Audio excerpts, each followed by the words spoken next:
আগতে ঘৰত মই আৰু শহুৰ দেউতা আৰু এজনী বনকৰা ছোৱালী আছিল। বনকৰা ছোৱালীজনী মোৰ লগত শুইছিল। সদায় ৰাতিপুৱা শুই উঠি দেখোঁ যে মোৰ পেটত ক'লা চিয়াঁহীৰ দাগ আছিল। মই বৰ আচৰিত হৈছিলোঁ যে এয়া কেনেকৈ হ'ল। এদিনাখন মই ছোৱালীজনীক টোপনি অহা ঔষধ দি মোৰ ঠাইত শুবলৈ দিলোঁ আৰু মই কোঠাটোত লুকাই থাকিলোঁ। কিছু সময় পাছত মোৰ শহুৰ দেউতাই মই বুলি ভাবি বনকৰা ছোৱালীজনীৰ লগত আজিও মোৰ পেটত একেই ক'লা চিয়াঁহীৰ দাগ আছিল। একেৰাহে 15 দিন প্ৰতিদিনে পেটত এই চিনটো দেখি মই বৰ চিন্তাত পৰিছিলোঁ। এই ক'লা চিয়াঁহীৰ চিনটোৱে মোক বৰ অশান্তি দিছিল। ৰাতি কোনে মোৰ পেটত চিন দিছিল। গা ধুওঁতে চিনটো গুচি যায়, কিন্তু শুই উঠি ৰাতিপুৱা সদায় চিনটো দেখা পাওঁ। প্ৰথমবাৰ এই চিনটো দেখি মই ভাবিলোঁ যে হয়তো কাম কৰি থাকোঁতে ক'ৰবাত কিবা লাগি এই চিনটো হৈছে। কিন্তু প্ৰতিদিনে পেটত থকা দাগটো দেখি দেখি মোৰ কিছু সন্দেহ হ'বলৈ ধৰিলে। কিন্তু ময়ো সন্দেহ কৰোঁ কাৰ ওপৰত। মোৰ ঘৰত মোৰ বাহিৰে মাত্ৰ দুজন মানুহ আছিল। এজন মোৰ শহুৰ দেউতা আৰু আনজনী বনকৰা ছোৱালী ৰীমা। ৰীমা মোৰ বয়সৰ আছিল। কথাটো আছিল এনে ধৰণৰ। মোৰ বিয়াৰ পিছত মোৰ স্বামীয়ে পুনৰ আন এখন চহৰলৈ যাব লগা হ'ল, কাৰণ তেওঁ আগতে তাত কাম কৰিছিল। মোৰ শহুৰ দেউতা ঘৰত অকলে আছিল। শাহুমাৰ মৃত্যু বহুত আগতেই হৈছিল আৰু মোৰ স্বামী অপু মাক দেউতাকৰ একমাত্ৰ সন্তান আছিল, কিন্তু তেওঁ আন এখন চহৰত কাম কৰিছিল। মোৰ স্বামীয়ে মোক কৈছিল, তোমাৰ ভিজা বনোৱাৰ পিছত তোমাক লৈ আহিম। মোৰ স্বামী গুচি যোৱাৰ সময়ত মোৰ বৰ দুখ লাগিছিল। ৰীমাই আমাৰ ঘৰত দিনে ৰাতিয়ে আছিল। তাই নহ'লে ঘৰত মই আৰু শহুৰ দেউতা অকলে থাকিব লাগিলহেঁতেন।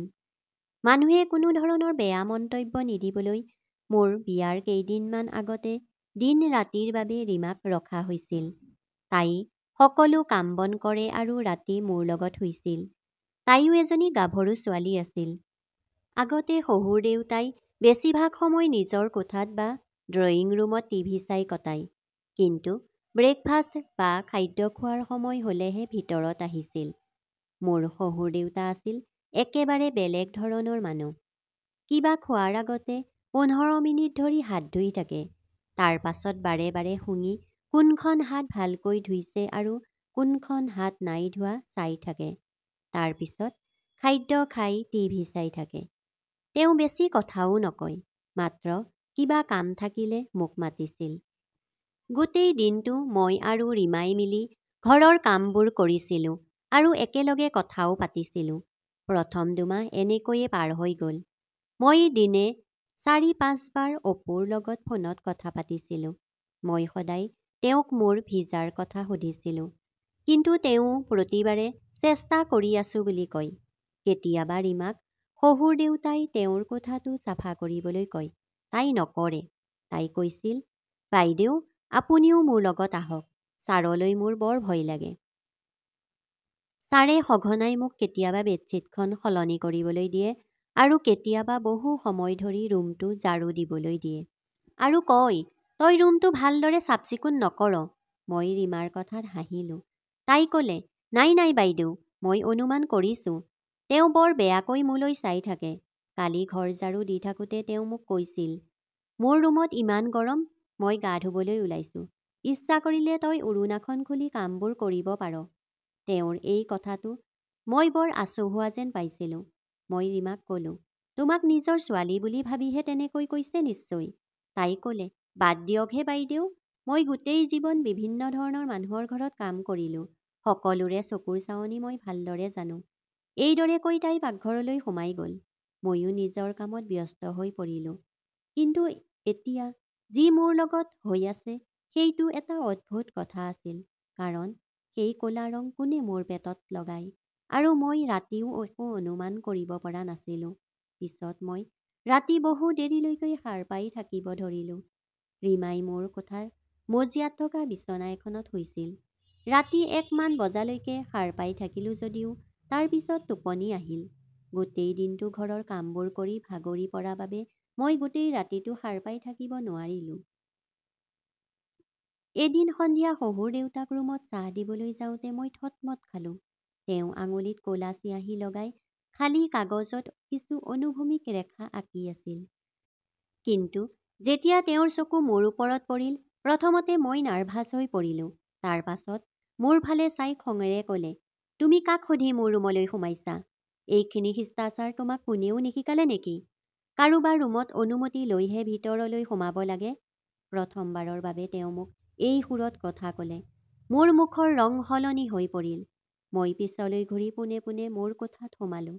মোৰ বুকুখন ইমান জোৰকৈ ধপধপাবলৈ ধৰিলে যে তাৰ শব্দ মই মোৰ কাণেৰে শুনা পালোঁ। মোৰ মগজুত মাত্ৰ পেটত লগা চিয়াঁহীৰ দাগটো ঘূৰি আছিল। তাৰ মানে সেই চিনটো মোৰ শহুৰ দেউতাই? এই চিন্তাটো অহাৰ লগে লগে মোৰ আত্মা কঁপিবলৈ ধৰিলে। এইটো আছিল এটা অদ্ভুত কথা। কথাবোৰ ভাবিয়েই মই কঁপিবলৈ ধৰিলোঁ। প্ৰথমতে মোৰ অন্তৰত এই চিন্তাৰে ভৰি পৰিল। মই এই কথাটো অন্তৰত অস্বীকাৰ কৰি থাকিলোঁ। কাৰণ তেওঁতো মোৰ দেউতাৰ দৰে, এনেকৈ কেনেকৈ ভাবিম? কিন্তু এটা অপৰিৱৰ্তনীয় তথ্য আছিল যে মোৰ পেটৰ চিনটো। আৰু মোৰ শহুৰেও একে ৰঙৰ চিয়াঁহীৰে বগা কাগজত কিছুমান ৰেখা আঁকি আছিল।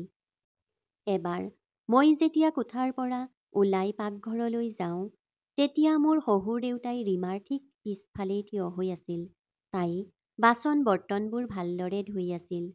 তেওঁ তাইৰ ইমানেই কাষত আছিল যে হয়তো কেইইঞ্চিমানৰহে ব্যৱধান। মোৰ বৰ আচহুৱা যেন লাগিল। অৰ্থাৎ সেইদিনা ৰীমাই ঠিকেই কৈছিল যে মোৰ শহুৰ দেউতাৰ চৰিত্ৰ আৰু উদ্দেশ্য ভাল নহয়। পাকঘৰত সোমালোঁ আৰু শহুৰ দেউতাক ক'লোঁ, পাপা, আপুনি ইয়াত কি কৰি আছে? কাৰণ আজিৰ আগতে কেতিয়াও তেওঁক পাকঘৰত দেখা নাছিলোঁ। মোৰ মাতটো শুনি তেওঁ বেয়াকৈ আচৰিত হৈ পৰিল। মোৰ মাতত ৰীমাই বাচন বৰ্তন ধোৱা বন্ধ কৰি মোৰ ফালে চাবলৈ ধৰিলে। তাইও চাগে মোৰ শহুৰ দেউতা ৰৈ থকা গম পোৱা নাছিল। ৰীমাই আমাৰ দুয়োৰে ফালে অদ্ভুত চাৱনিৰে চাই আছিল। মই ৰীমাক আওকাণ কৰিলোঁ আৰু তেওঁক পাকঘৰ অহাৰ কাৰণ সুধিবলৈ ধৰিলোঁ। শহুৰ দেউতাই ক'বলৈ ধৰিলে, এই ছোৱালীজনীক মই কামৰ পৰা খেদি দিম। তাই ঝাৰু লগাই হাত নোধোৱাকৈ বাচন বৰ্তন ধুই আছে। হাত দুখন লেতেৰা। তাই চিন্তিত হৈ পৰিল। তাই ক'লে, কিয় ছাৰ মিছা কথা কৈছে? প্ৰথমতে হাত ধুলোঁ, ইয়াৰ পিছতহে পাকঘৰৰ বাচন বৰ্তনবোৰ ধুইছিলোঁ। শহুৰ দেউতাৰ লগত ৰীমাৰ কাজিয়া হ'ল। তেওঁ ক'লে, তই মিছা কথা কৈছ। মোৰ ল'ৰাৰ কষ্টৰ টকা তোক দৰমহা দিয়ে আৰু তই ঝাৰুৰ হাতেৰে বাচন বৰ্তন ধুৱ। এই কথা আজিহে দেখিলোঁ, নহ'লে কিমান দিনৰ পৰা আমাক লেতেৰা বাচনত খাদ্য দি আছ নাজানো। শহুৰ দেউতাই বহুত কথা কৈছিল। মই তেওঁক ক'লোঁ, পাপা, আপুনি ইয়াৰ পৰা আঁতৰি যাওক। মই নিজেই ৰীমাৰ লগত কথা পাতিম। কিন্তু তেওঁৰ মোৰ ওপৰতো খং উঠিবলৈ ধৰিলে। তেওঁ ক'লে, এয়া তোমাৰ কোমলতাৰ ফল। নহ'লে 2 মিনিটত এই ছোৱালীজনীক চিধা কৰি দিম। মোৰ ল'ৰাই কিমান কষ্টৰে বাহিৰত থাকি টকা ঘৰলৈ পঠায় আৰু এই ছোৱালীজনীয়ে তোমাক লেতেৰা বাচন বৰ্তনত খাদ্য দিয়ে। আজিৰ পৰা তুমি মোৰ বাচন বৰ্তন ধুই দিবা। যদি এই ছোৱালীজনীৰ হাতত বাচন দেখোঁ, তেন্তে মই এই ছোৱালীজনীক গতিয়াই বাহিৰ কৰি দিম। খঙেৰে এই কথা কৈ তেওঁ পাকঘৰৰ পৰা ওলাই গ'ল। ছোৱালীজনীয়ে কান্দিবলৈ ধৰিলে। তাই ক'লে, মই ইয়াত কাম কৰিব নিবিচাৰোঁ। টকা ল'লে নিজৰ কষ্টৰ বাবে লওঁ। আৰে, আমি আমাৰ সন্মান বিক্ৰী নকৰোঁ নহয়। যে ছাৰে মোক ইমান কথাবোৰ শুনাইছে। তাইও খঙতে কাম এৰি যাবলৈ সাজু হ'ল। মই তাইক সাবটি ধৰি মনে মনে থাকিবলৈ ক'লোঁ। মই শহুৰ দেউতাৰ লগত অকলে থাকিব বিচৰা নাছিলোঁ। মোৰ এই সাহস আছিল যে এগৰাকী মহিলা মোৰ লগত থাকে। এতিয়ালৈকে মই এটা সমস্যাৰ পৰা মুক্তি পাব পৰা নাই। ক'ৰ পৰা পেটত ক'লা চিয়াঁহীৰ চিনবোৰ আহে আৰু এগৰাকী ছোৱালী কোঠাত থকাৰ পিছতো মোৰ ৰুমলৈ কেনেকৈ আহিব শহুৰ দেউতা? মই ৰীমাক ক'লোঁ, তুমি বাচন বৰ্তন ধুব নালাগে, মই নিজেই ধুম। কিন্তু তুমি কাম এৰি নাযাবা। বৰ কষ্টৰে মই ৰীমাক পতিয়ন নিয়াই পাকঘৰৰ পৰা উলিয়াই আনিলোঁ। ঠিক তেতিয়াই বেলকনিত শহুৰ দেউতাই মোৰ স্বামীৰ লগত ফোনত তৰ্ক কৰি আছিল, ছোৱালীজনীক ঘৰৰ পৰা খেদি দিবলৈ। কিন্তু ময়ো ভাবি আছিলোঁ, মই অপুক স্পষ্টকৈ ক'ম যে মই কেতিয়াও ৰীমাক যাব নিদিওঁ। এতিয়া মই অকলে থকাৰ পক্ষত একেবাৰেই নাছিলোঁ। ময়ো অপুক ক'লোঁ যে যদি ৰীমা ঘৰৰ পৰা ওলাই যায়, ময়ো মা দেউতাৰ ঘৰলৈ যাম। পাপাৰ বাচন বৰ্তন লৈ অসুবিধা হ'লে মই নিজেই ধুম। অপুৱে দেউতাকক কি বুজালে নাজানো, কাৰণ এতিয়া তেওঁ তৰ্ক কৰা নাছিল। মই নিজেই বাচন বৰ্তন ধুবলৈ ধৰিলোঁ। মই নিজেই তেওঁৰ চাহ ভাতৰ যোগান ধৰিছিলোঁ। এদিন কিছু সময় জিৰণি ল'বলৈ মোৰ ৰুমলৈ যাবলৈ ধৰিলোঁ। মই যেতিয়া কোঠাটোত সোমাবলৈ ধৰিলোঁ, তেতিয়া তেওঁ মোক ক'লে যে আজিৰ পৰা যাতে এই ছোৱালীজনীক মোৰ কোঠাত দেখা নাপাওঁ। আজিৰ পৰা তুমি মোৰ কোঠাৰ পৰিষ্কাৰ পৰিচ্ছন্নতাৰ ব্যৱস্থা কৰিবা। এই কথা শুনি মই হ'ব বুলি মূৰ জোকাৰিলোঁ। মই ভাবিছিলোঁ যে মোৰ শহুৰ দেউতাৰ এতিয়া খং উঠি আছে, গতিকে মই ২-৪ দিন কাম কৰি দিওঁ। কিছুদিনৰ পাছত সকলো ঠিক হৈ যাব।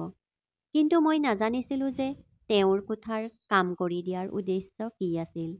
শহুৰ দেউতাৰ কোঠা চাফা কৰিবলৈ যেতিয়া মই তেওঁৰ অনুমতি লৈ কোঠাৰ ভিতৰলৈ সোমাই গ'লোঁ, তেতিয়া তেওঁ ক'লা চিয়াহীত আঙুলিটো ডুবাই আৰু এখন বগা কাগজত ৰেখা আঁকি আছে। মোক দেখা পাই খৰধৰকৈ সকলোবোৰ ড্ৰয়াৰত ৰাখিলে আৰু পোনে পোনে চকীত বহিল। মই ক'লোঁ, পাপা, ৰুমটো চাফা কৰি দিওঁনে? তেতিয়া তেওঁ ক'লে, ঠিক আছে, কৰি দিয়া। মই তেওঁৰ বিচনাৰ বেডশ্বীটখন সলনি কৰি ঝাৰু দিয়া আৰম্ভ কৰিলোঁ। কিন্তু মই লক্ষ্য কৰিলোঁ তেওঁ বাৰে বাৰে মোক চাই আছিল। এবাৰো তেওঁ মোৰ পৰা চকু আঁতৰোৱা নাছিল। আৰু তেওঁ যদি মোৰ ফালে এনেকৈ চাই থাকে, তেন্তে মই শান্তিৰে কাম কৰিব নোৱাৰোঁ। মোৰ হাত দুখনো কিছু অস্থিৰতাৰ বাবে কঁপিবলৈ ধৰিলে। মুখৰ পৰা ওলোৱা ঘামখিনি দুপাট্টাৰে বাৰে বাৰে মচি আছিলোঁ। একেলগে মজিয়াটো ঝাৰু দি আছিলোঁ। শহুৰ দেউতা চকীৰ পৰা উঠি মোৰ ওচৰলৈ আহি মোৰ সন্মুখত থিয় হ'ল। তেতিয়া ময়ো থিয় হ'ব লগা হ'ল। তেওঁ মোক ক'লে, ইমান গৰম পৰিছে, তুমি তোমাৰ দুপাট্টাখন খুলি ঝাৰু দিয়া। ময়ো ৱাছৰুমত গা ধুবলৈ ওলাইছোঁ, কোঠাটোত যিহেতু কোনোৱেই নাই। তেওঁৰ কথা বতৰাৰ সুৰ ইমানেই নৰম আছিল যে শুনি মই আচৰিত হৈছিলোঁ, কাৰণ তেওঁ সদায় কঠোৰ মাতেৰে কথা কয়। মোৰ ৰীমাই কোৱা কথালৈ মনত পৰিল। মই ক'লোঁ, মোৰ দুপাট্টালৈ কাম কৰাৰ অভ্যাস আছে। এতিয়া মই এই কথাটো কৈহে আছিলোঁ। তেনেতে তেওঁ পকেটৰ পৰা ৰুমালখন উলিয়াই মোৰ মুখৰ পৰা ঘামবোৰ মচিবলৈ ধৰিলে। মই পিছুৱাই গ'লোঁ আৰু লগতে অলপ নাৰ্ভাছ হৈ পৰিলোঁ। লগে লগে তেওঁ ৰুমৰ পৰা বাথৰুমলৈ গ'ল। মোৰ হৃদয়ৰ অৱস্থা এনেকুৱা আছিল যে ই ধপধপাবলৈ পাহৰি গৈছিল। এতিয়া মোৰ শহুৰ দেউতাৰ চৰিত্ৰত সন্দেহ হ'বলৈ ধৰিলে। মই খৰধৰকৈ তেওঁৰ কোঠাটো চাফা কৰিলোঁ আৰু কোঠাৰ পৰা ওলাই আহিলোঁ। গোটেই দিনটো মই চিন্তিত হৈ থাকিলোঁ। ৰাতি যেতিয়া মোৰ ৰুমলৈ শুবলৈ আহিলোঁ, ৰীমাই তাইৰ বিচনাখন মজিয়াত পাৰি আছিল। মই ক'লোঁ, ৰীমা, এইফালে আহাচোন। মই ভাবিলোঁ ৰীমাক সকলো কথা কোৱা উচিত। তাই বিচনা পাৰিব এৰি মোৰ ওচৰত বহিল। মই তাইক ক'লোঁ যে তুমি পাপাৰ বিষয়ে যিবোৰ কথা কৈছিলা, ময়ো সেইটো সঁচা বুলি বিশ্বাস কৰিবলৈ আৰম্ভ কৰিছোঁ। তাৰ পিছত ময়ো ক'লোঁ যে মোৰ পেটত ক'লা চিয়াহীৰ চিন। এই কথা শুনি তাই আচৰিত হৈ চকু দুটা ডাঙৰ কৰি মোৰ ফালে চাবলৈ ধৰিলে। তাই ক'বলৈ ধৰিলে, বাইদেউ, মোৰতো আপোনাৰ শহুৰেকৰ ওপৰত প্ৰথমৰ পৰাই সন্দেহ হৈছে। মই ভাবোঁ তেওঁ আপোনাৰ ওপৰত কিবা বেয়াও কৰিছে। আমাৰ গাঁৱতো এজন শহুৰেকে বদমাচি কৰি বোৱাৰীয়েকক বিয়া কৰাইছিল। তাইৰ স্বামীও বাহিৰত আছিল। ৰীমাই কোৱা কথা শুনি মই বৰ ভয় খালোঁ। তাই আকৌ ক'লে, আগতে ছাৰে মোৰ ফালে চাই আছিল। এতিয়া যেতিয়াই মই তেওঁৰ ফালে চাওঁ, তেওঁ কেৱল আপোনাৰ ফালেহে চাই থাকে। মোকো খেদিবলৈ চেষ্টা কৰিছে। গতিকে কোনো কাৰণ নোহোৱাকৈ মই কৰা প্ৰতিটো কামতে দোষ উলিয়াই। এই সকলোবোৰ কথা শুনি মোৰ ভয় লাগিবলৈ ধৰিলে। এতিয়া মই মোৰ কোঠাটোত খিলি মাৰি শুবলৈ ধৰিলোঁ। কিন্তু আচৰিত কথা, এতিয়া মোৰ পেটত কোনো চিন নোহোৱা হ'ল। এতিয়া মোৰ সম্পূৰ্ণ বিশ্বাস হ'ল যে শহুৰ দেউতা নিশ্চয় ৰাতি মোৰ ৰুমলৈ আহে। হয়তো কিবা বেয়া কামো কৰিব পাৰে। কিন্তু এইটো কেনেকৈ সম্ভৱ? যেতিয়াৰ পৰা মই মোৰ কোঠাটো বন্ধ কৰিবলৈ ধৰিলোঁ, শহুৰ দেউতাই মোৰ ফালে বেয়াকৈ চাই থাকিবলৈ ধৰিলে। কিন্তু মই একো গুৰুত্ব নিদিলোঁ। কিছুদিনৰ পিছত শহুৰ দেউতাই মোৰ ওপৰত চিঞৰিবলৈ ধৰিলে, তোমাৰ কোঠাৰ দুৱাৰত কিয় লক লগাইছা? মোৰ ল'ৰাই তোমাক মোৰ তত্বাৱধানত এৰি থৈ গৈছে। ৰাতি অপুক ফোনত ক'লোঁ যে যিমান পাৰি সোনকালে মোৰ ভিছাৰ ব্যৱস্থা কৰা। মই তোমাৰ ওচৰলৈ যাব বিচাৰোঁ। অপুৱে কোৱা কথাখিনি শুনি মই কান্দিবলৈ ধৰিলোঁ। সি ক'লে, পাপাই মোক তোমাৰ ভিছা বনাবলৈ মানা কৰি দিছে। তেওঁ কৈছে যে বোৱাৰী ঘৰৰ পৰা বাহিৰত থাকিব নোৱাৰে। এই কথা শুনি মই কান্দিবলৈ ধৰিলোঁ। মই অপুক ক'লোঁ, মোৰ ইয়াত থাকিবলৈ মন নাই, গতিকে তুমি উভতি আহা, নহ'লে মোক তোমাৰ ওচৰলৈ লৈ যোৱা। অপুৱে ক'লে, মাত্ৰ এবছৰৰ কথা, তাৰ পাছত মই ঘৰলৈ একেবাৰেই ঘূৰি যাম। তুমি মাত্ৰ এটা বছৰ কিবাকে থাকা। এই কথাটোত মই মান্তি হোৱা নাছিলোঁ, কিন্তু অপুৱে নিজৰ অসুবিধাবোৰ ক'বলৈ ধৰিলে যে এবছৰৰ পিছত তেওঁ ভাল পৰিমাণৰ ধন পাব। যদি এতিয়াই গুচি আহে তেন্তে তেওঁৰ বহুত লোকচান হ'ব। শহুৰ দেউতাৰ ওপৰত মোৰ খং উঠিবলৈ ধৰিলে। নাজানো তেওঁ কি বিচাৰিছিল। মোৰ নিজৰ ইচ্ছামতে উশাহো ল'ব নিদিয়ে। ফোনটো বন্ধ কৰি দিলোঁ। তেওঁ চিঞৰিবলৈ আৰম্ভ কৰিলে। বন কৰা ছোৱালীজনী সলনি তেওঁ নিজৰ সকলো কাম মোৰ ওপৰত জাপি দিছিল। মই কি কষ্টৰ মাজেৰে পাৰ হৈ আহিছোঁ সেয়া কেৱল মইহে জানিছিলোঁ। এতিয়া তেওঁ মোক সকলোতে দোষ দিবলৈ ধৰিলে। মই যেতিয়াই দুপৰীয়া জিৰণি ল'বলৈ মোৰ কোঠালৈ যাওঁ তেতিয়াই মই তেওঁক গুৰুত্ব নিদিয়া বুলি হুলস্থুলৰ সৃষ্টি কৰিছিল। মোক খাদ্য দি তুমি ভাবিছা যে তোমাৰ দায়িত্ব শেষ হৈছে? মই তোমাৰ কথা অপুৰ আগত লগাম। মই তেওঁৰ দৈনন্দিন নাটকত বিৰক্ত হৈছিলোঁ। মই ক'লোঁ যে মোক কওক, মই আপোনাক কি কাম কৰি দিব লাগে। মই নিজেই আপোনাৰ কোঠাটো চাফা কৰোঁ আৰু আপোনাৰ সকলো কাম কৰোঁ। চাহ ভাত সকলো সময়মতে দিওঁ। ইয়াৰ বাহিৰে মোৰ আৰু কি কি দায়িত্ব আছে? তেওঁ ক'বলৈ ধৰিলে যে তুমি মোৰ ওচৰত বহি মোৰ লগত কথা নাপাতা, তুমি মোক সময় নিদিয়া। তেওঁৰ লগত বহি কথা পতাটো মোৰ বাবে বৰ বিৰক্তিকৰ, কাৰণ তেওঁৰ লগত মই কি কথা পাতিব পাৰিম এই কথা তেওঁ নিজেই ভাবিব লাগিছিল। তেওঁৰ কোনো বন্ধু নাছিল, না ঘৰৰ পৰা ওলাই কাৰোবাৰ ঘৰত ফুৰিবলৈ গৈছিল, না কোনো বন্ধু তেওঁৰ ওচৰলৈ আহিছিল। আনকি গাঁৱতো আলোচনা তেওঁৰ কঠোৰ মাতটোৰ বাবে। তেওঁৰ লগত কথা পতাৰ আগতে মানুহবোৰ নাৰ্ভাছ হৈ পৰিছিল। এইবাৰ মই তেওঁৰ অনুৰোধ সম্পূৰ্ণৰূপে নাকচ কৰিলোঁ। মই ক'লোঁ, মোৰ কথা আপুনি পুতেকৰ আগত নিজৰ ইচ্ছা অনুসৰি যি কয় তাকে ক'ব, কিন্তু মই আপোনাৰ লগত বহি কথা পাতিব নোৱাৰোঁ। বোৱাৰী হোৱাৰ বাবে মই যি কৰিব পাৰোঁ কৰি আছোঁ। মোৰ পৰা ইয়াতকৈ বেছি আশা নকৰিলেই ভাল। মোৰ কথা শুনি তেওঁৰ খং উঠিল, কিন্তু মোক একো নক'লে আৰু নিজৰ কোঠালৈ উভতি গ'ল। ৰীমায়ো থিয় হৈ সকলো শুনি আছিল। তাই ক'বলৈ ধৰিলে, বাইদেউ, আপুনি একেবাৰে ঠিকেই কৰিলে। ইচ, আপুনি কিবা ছাৰৰ পত্নী নেকি? যে তেওঁৰ লগত ঘণ্টাৰ পিছত ঘণ্টা কথা পাতি থাকিব? মই ভাবিছিলোঁ, ৰীমাই ঠিকেই কৈছে। মোৰ কি দৰকাৰ তেওঁৰ লগত কথা পাতি থাকিবলৈ? ভালেই হৈছে, তেওঁ মোৰ ওপৰত খং উঠিল। অন্ততঃ এতিয়া মোক আৰু আমনি নকৰে। কিন্তু ৰাতি মোৰ লগত কি হ'ল? মই বৰ ভয় খাইছিলোঁ, কাৰণ ৰাতিপুৱা পেটত ক'লা দাগ আছিল। ৰীমা তেতিয়াও শুই আছিল। তাইক কওঁতে তাই ক'লে, মোৰ মূৰটো গধুৰ হৈ পৰিছে, মোৰ টোপনি ধৰা যেন লাগি আছে। আনকি গোটেই ৰাতিটো ময়ো ক'ত শুই আছোঁ সেই বিষয়ে গম পোৱা নাছিলোঁ। তেতিয়া ৰীমাই ক'লে যে ৰাতি মোৰ মূৰৰ অলপ বিষ হৈছিল। ছাৰে মূৰৰ বিষৰ বড়ি এটা দিলে। ছাৰে ক'লে, এইটো খাই ল, ভাল পাই যাবি। কিন্তু মই নাজানো, বড়িটো খোৱাৰ লগে লগে মই নিজকে নিয়ন্ত্ৰণ কৰিব নোৱাৰিলোঁ আৰু মই শুই পৰিলোঁ। মই ভাবিবলৈ ধৰিলোঁ যে ৰীমাই বড়িটো খাইছে, কিন্তু মই তেনেকুৱা একো খোৱা নাছিলোঁ। তেন্তে কিয় মনত পেলাব পৰা নাই? মোৰ পেটত এই চিনটো কেনেকৈ হ'ল? এতিয়া মই ভাবিলোঁ যে মই আৰু মনে মনে নাথাকোঁ।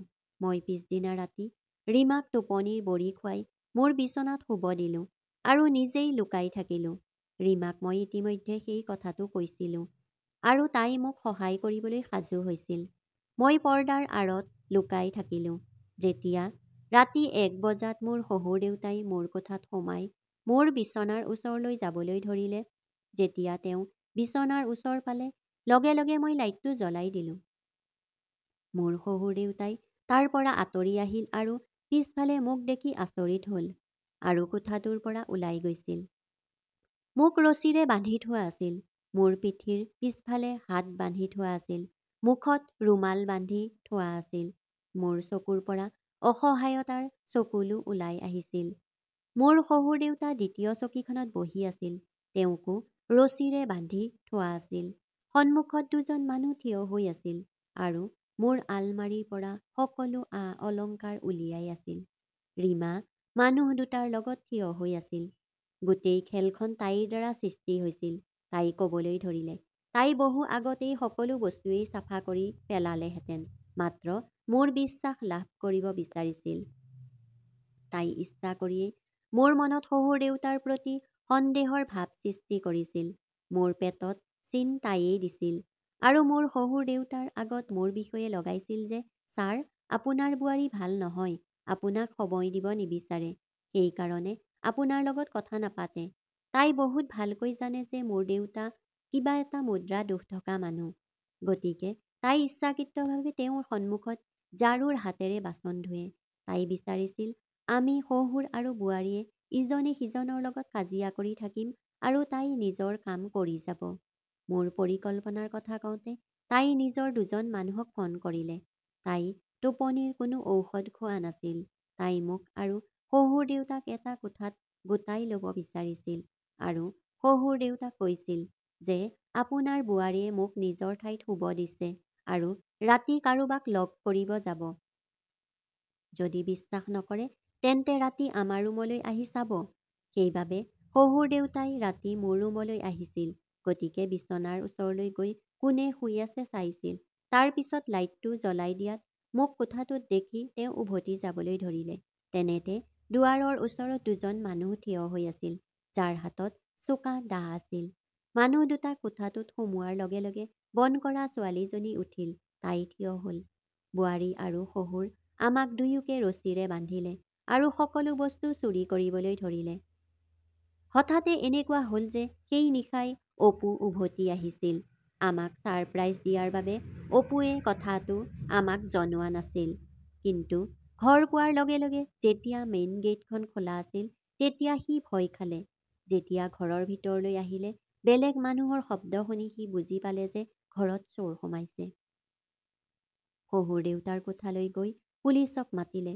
অলপ সময়ৰ ভিতৰতে পুলিচ ঘৰ পালেহি আৰু আমি কোনোমতে মৃত্যুৰ পৰা ৰক্ষা পৰিলোঁ। মোৰ শহুৰ দেউতাই অপুক আৰু উভতি যাবলৈ কঠোৰভাৱে মানা কৰি দিলে যে আমি কম টকাৰে চলি থাকিম। আমাৰ ঘৰত দিন ৰাতি থাকিবলৈ কোনো বন কৰা মানুহ নালাগে। সিহঁতে প্ৰথমে আমাৰ বিশ্বাস আদায় কৰে আৰু তাৰ পিছত যেতিয়া সুযোগ পায় তেতিয়া সিহঁতে নিজৰ কাম কৰে। এতিয়া মোৰ বিয়াৰ 6 বছৰ হৈ গ'ল। মোৰ দুটা ল'ৰা ছোৱালী আছে যদিও ঘৰৰ সকলো কাম মই নিজেই কৰোঁ। মোৰ স্বামীয়ে যদি কেতিয়াবা বন কৰা মানুহ ৰাখিব বিচাৰিলেও মই লগে লগে মানা কৰি দিওঁ। বন্ধু বান্ধৱীসকল, কাহিনীটো শুনি ভাল লাগিলে লাইক কৰিব, শ্বেয়াৰ কৰিব আৰু চেনেলটো ছাবস্ক্ৰাইব কৰিব। ধন্যবাদ।